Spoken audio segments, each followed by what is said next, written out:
Good evening, you're with Channel I and this is iMid. Now, if you have been an ardent fan of iMid since the beginning, you know that we do invite an expert in the field of medicine to talk about different kinds of diseases when it comes to the human body and the complications that goes along with it. So, we did discuss last week about asthma and its related aspects. So, to continue the discussion in a more deeper manner, we do have with us we did invite the consultant pulmonologist at the teaching hospital and district chest clinic in Ratnapura, Dr. Niranjan Disanaika. A very good evening and welcome aboard the show. Yeah, good evening. Okay, now doctor, last week we did discuss about the basic things about asthma when asthma is really concerned. So I would like to start today's program by asking you about asthma in a Sri Lankan context. So, if I ask you, how common is asthma in Sri Lanka? Yeah, that's a very good question to start the program, I think, today. Asthma, then Sri Lanka is one of the most commonest, it's a country where asthma is most common. So if we can have the first slide, which actually demonstrates the statistics about the asthmatic children in Sri Lanka. Mm-hmm. So there what we can see here is that we have done, I think there were some eminent consultants who were involved with this study. So basically what we saw was that in children, it's called the ISAC study, about more than 10% of our population, especially in children, and you can see this graph now, see this chart now, and Sri Lanka is circled in black. Mm-hmm. It's colored in black. Yeah. And when you compare with the countries like USA, Australia, New Zealand and UK, Sri Lanka comes into that group, which is a country where asthma is having, it's more than 10% of the population. Now this actually slide says about in the adolescents, the symptoms of asthma, with how it is prevalent. So in general, when we see patients in the outpatient departments as well as in the hospitals, we see that asthma is prevalent in Sri Lanka, similar to the statistics that we got from this study. Hence, in Sri Lanka, in the Sri Lankan context, asthma is a very prevalent disease. It affects at least 1 in 10 to 1 in 9 to 10 people in Sri Lanka. Hence, it's a very, very common disease in Sri Lanka. I think, well, that fact should be taken seriously. Asthma should be taken seriously. That is the first point of the program. And now I want to ask you, doctor, there are so many misconceptions when it comes to the disease of asthma and myths. So the deal breaker is you, so the myth buster is here today. Right. So if you could bust some myths today. Yeah, I would talk to you with the second slide. I think it has a very good collection of pictures of children. Mm-hmm. Now, even though asthma is not only is a disease of children, it can affect adolescents as well as adults. So when we look at this picture, I think you can remind, we can be reminded of our childhood, basically. So we used to, when we were children, play out in the rain, and we used to make, paper boats and play out in the rain. I myself usually played cricket until about 6 p.m. in the night, and my grandparents came to collect me from the school. Mm-hmm. And that's the beauty of the children's life. We ate ice cream. I can still remember eating these small ice creams when it came. We did sports and everything that is there. Now, an asthmatic child, adolescent or an adult can indulge in any of these activities. That is the truth and that is the fact. But unfortunately, the first myth is that most of the people think that asthma makes you limited. And we usually protect, now in that slide I showed the last one, we are trying to keep the child or the adolescent inside a gas bubble. Yeah. We are not allowing them to play. We are not allowing them to eat an ice cream. We are not allowing them to indulge in any sports that they like. And unfortunately, that is the first myth that we should break out from, because they don't need to suffer like this. Right? That's a beautiful diagram there, where Parents usually love their children. They don't want any harm to come. So because of these symptoms, whenever he plays, whenever he eat an ice cream, because he gets the symptoms of asthma, they try to enclose him out of the environment, and they don't allow him to play and go out with other children. So you're basically saying they're being overprotective. Overprotective, but not without any reason. And the other problem is that when you are becoming overprotective towards your children, what happens is it affects their personality. These children, they should know how to work in a team. They should know how to work with the people. Teamwork. And they should have self-respect for them, and they should be self-confident about them. But when you're having these certain diseases and they are overprotected, they lose that as well, especially adolescents. I see many patients coming with me they can't even they don't have eye contact. But that is because of the misconception, thinking that asthma is a disease that you should protect your child. Yes, you should protect your child by giving the correct treatment, not disallowing him to have a normal life, because unlike other diseases, which we certainly have to be careful, especially when you have a condition like when you have to take drugs for immune suppression. That means you have to take drugs to suppress your immunity because you have a disease like nephrotic syndrome or conditions like that. Yeah, we have to be careful. We should not allow the child to go into certain areas where there's a significant effect of infection. But in asthma, it's not the case. If you control your asthma properly, in the proper methods, this child within 1 month can do whatever the other things that are done by any other child or adolescent or an adult. So I think that is the first misconception that we should understand and we should address. I think all the parents out there who are tuned in should take note, because having asthma doesn't necessarily mean that you have to have a restricted life. No. And we have the expert here busting that myth or the misconception right here on iMed today. So now moving on, now you did mention some things about the treatments. Now what are the treatments? What type of treatments are available? Because asthma, we have asthma in stages, so yes, there are different types of medicines when it comes to asthma. What are the different kinds of treatments? Yeah, now I think that is the second important message that we have to give. Asthma can be treated. And sometimes, as you agree, treatment, drugs are chemical compounds, and these chemical compounds change how your body behaves. So people have a concern about the side effects of drugs. And the important thing about treatment of asthma is that we can actually control asthma in majority of the patients without any significant side effects. So the treatment is two prongs. The damage that already happened, we dilate the airways and bring it back to the normal state as quickly as possible without allowing the patient to suffer, and sometimes saving the life of the patient. That is reliever medication that we give. So there are two prongs. The other one is that why you had this attack was that your asthma was not properly controlled. So that inflammation or the damage to the lung that has happened in the lung was not properly controlled. And that is the main reason. So the second group of treatment that we give is it is a long-term treatment. It is a long-term treatment. Sometimes you have to take it the lifelong, right? Some people might take it sometime, and then what we go is we usually drop down the treatment slowly, step down the treatment as you said. But this treatment should be a treatment that you have to take long term, and that treatment is called what we call preventers. So the preventers will prevent the inflammation in the asthmatic airway from progressing up to an attack. Right? That is about most of the people can be treated by this method, but there are other treatment methodologies that we have to use when the asthma is not controlled and when the asthma is non-inflammatory, and there are other types of drugs that we have to give intravenously, and certain type of drug which has more side effects that we might have to continue in a long-term treatment. But in a majority of the patient, 95 to 96 of the patient, asthma can be simply controlled or prevented with using what we call this preventer medication. Now when we look at the preventer medication, it is what we call a steroid that we give, right? And the steroids usually have a lot of side effects if we take it in a large amount of dose. So if you take, for example, when you have an attack, we give the drug called prednisolone, that's a steroid, in about 30 milligrams per person. But to the preventer medication, we give it in micrograms.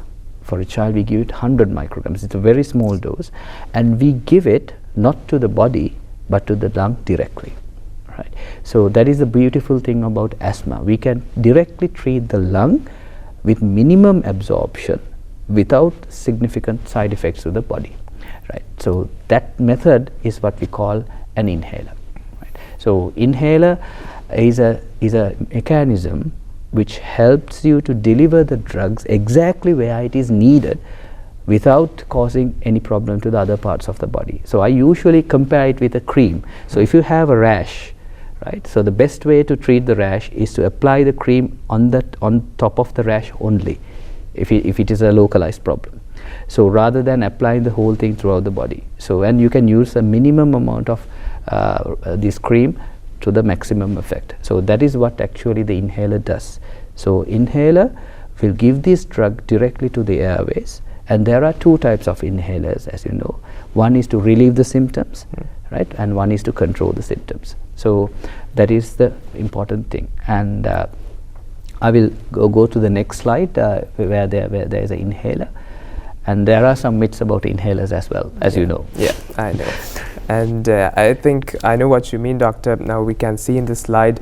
Now, if you could inform us how to properly use an inhaler, I think you can give us a visual demonstration as well. Right. So the proper usage of inhaler starts with you accepting the inhaler, the patient accepting the inhaler, and there is a lot of reluctance in the patients to start an inhaler, especially among the early generations, because they think that the inhaler, makes you addicted to the inhaler. පුරුදු වෙනවා inhaler එකට. So that is one important thing that we have to address.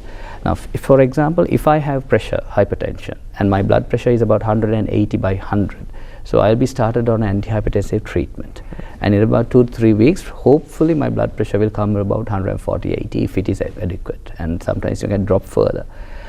But because thinking that I'm okay now, I'll stop the drugs, and in about 2 days or 3 days your pressure will go up again, right? So that doesn't mean that I'm addicted to the drug. That drug helped you to control your hypertension, which was because of the abnormality of your body. Same thing with the inhalers. So the inhaler will be given because you have asthma, to control the inflammatory process in the airway, and when it is properly controlled, you will most likely not have any symptoms at all. But when you stop the inhaler, the preventer inhaler, then what will happen is the process of inflammation will start again, and at a certain time period you will get another attack of asthma. That doesn't mean that you were addicted to the inhaler, because that means that because you are taking the inhaler, you are properly protected. And that is the most important thing. The most important message is that whenever these attacks occur in the lung, your lung gets damaged, and as you know, a wound doesn't completely heal. So when you get these attacks repeatedly and repeatedly, your lung will remodel. That means there will be a change. At the first I told you that asthma is a reversible disease. You can completely reverse the disease. But after these insults keep on happening and happening again and again and again and again, what happens is after some time these airways will be remodeled and they will not be able to come back to the normal state. So that is why we need to control these asthma as much as possible in a physiologic way, and there are other psychological mechanisms as well. So you have to ask your doctor which inhaler should be taken at which time, and basically the preventer inhaler, we have the brown inhaler, we have the green inhaler, we have the purple one, there are red inhalers, so there are various things. No, doctor, I want to intervene here because I have heard this theory, I think you must have as well. Now, when you treat a disease over and over again with the same type of treatment, well, this applies to anything, it becomes resistant. Okay. So, when it comes to asthma, do you increase the dose, or do you change the medication if that particular treatment of the patient currently giving treatment is resistant to the patient? That's a really good question. That is called tachyphylaxis in medical words. So there are certain drugs when you take for a long time, it will not yield the appropriate infection. But in asthma, there is a drug called salbutamol. Salbutamol is a drug that helps to dilate the airways, right? So we only give it when you have an attack of asthma, to dilate the airways, because it doesn't actually help in management of asthma. So for example, if you have a chronic wound, right? Chronic wound, and if you have pain because of the chronic wound, you give a painkiller like paracetamol. You will not feel the pain for that moment of time, but the process, the disease, the wound will go on. Right? So that is the importance that we have to understand about asthma as well. So these drugs, this salbutamol, when you take it in an unregularized way, each time when you have a symptom, then the effect will go down. And when we need it most, it might not act. And that one factor is that we have to understand. And the reason that we have to take salbutamol and these relievers regularly is that your asthma is not under control, because you are not taking the preventer medication, that is the medication that is intended to heal the wound. You are not taking it in a proper way. So if you are taking the healer medication in a proper way, the need for the reliever medication will go down gradually.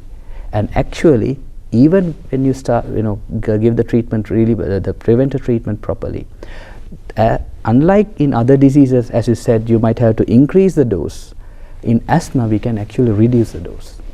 We can step down the dose. So for example, 400 micrograms or 200 micrograms of 400 micrograms of budesonide can be taken up to 200 and sometimes 100 and sometimes even 50. So you can step down the dose. So provided that you will control your asthma properly.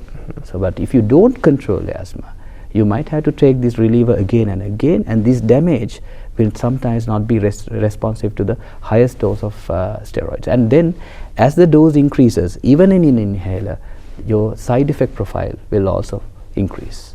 So that is the importance that you have to understand. If we correctly identify asthma, start treatment properly, and maintain the treatment properly in the correct inhaler techniques, then you can actually sometimes reduce the dose of treatment after some time. I think we had a very detailed conversation about the treatments and the side effects when it comes to the medications given to asthma patients. Now, moving on with the next question.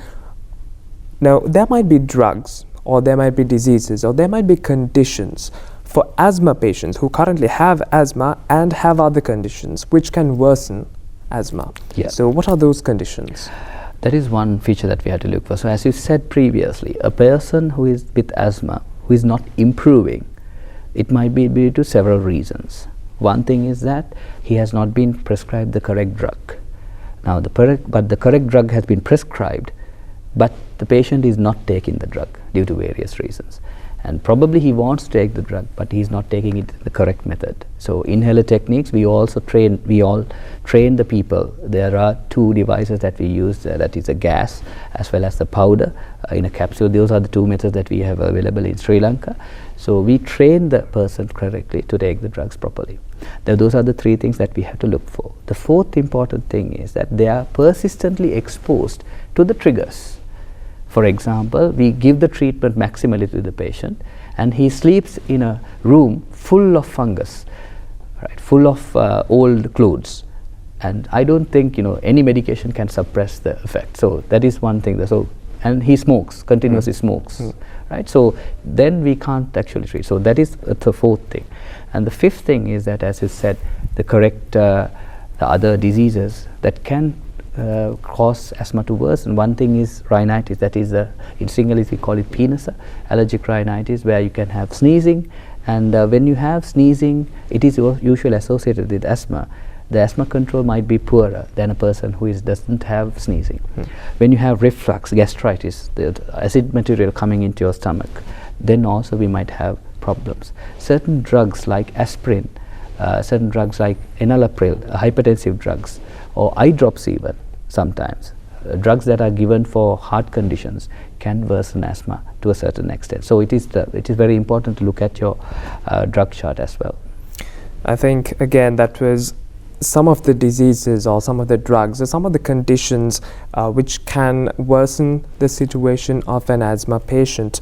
So I want to know about if there are any initiatives when it comes to promoting awareness about asthma in Sri Lanka.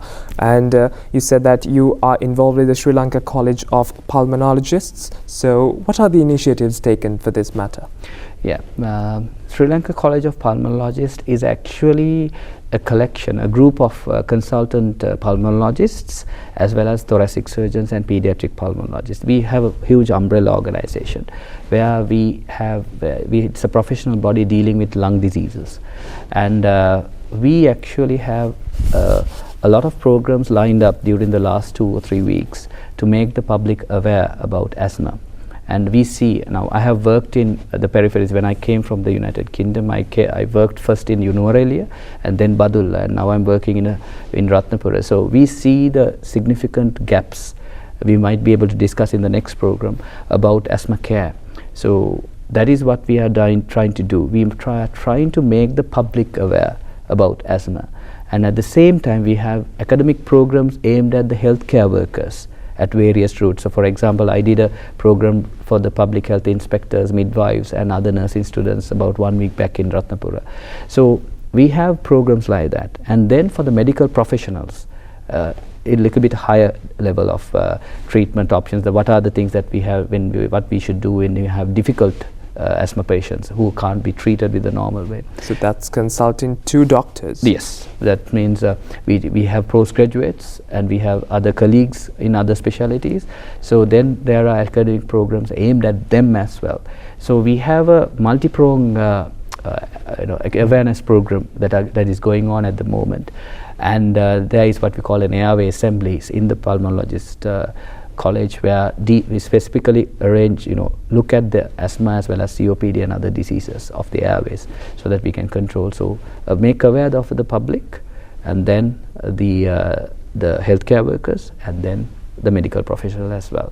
So by that, I think we can improve the outcomes of our asthma patients. I think you have done your part in promoting the awareness about asthma as well. Now, as you said, a lot of programs when it comes to informing the general public about the asthma patients. Now, you did also mention that the gaps that we do have in asthma care, and we will be talking about that in the next segment, because time is barrier. Yes. Time is a barrier for all of us. So with that, we have to wind up today's segment of iMed on Channel I. Thank you so much again, Doctor, for joining with us. We did have with us Dr. Niranjan Dissanayake, the consultant pulmonologist in the teaching hospital and district chest clinic in Ratnapura. Again, thank you so much, Doctor, for being here. Thank you very much. Thank you. And it's been our pleasure having the doctor with us. And with that, we wind up today's segment of iMed. Thank you so much for joining in. And next week, we will be discussing the gaps we do have in asthma care and a little bit deeper into the conversation. So thank you so much and have a pleasant day ahead.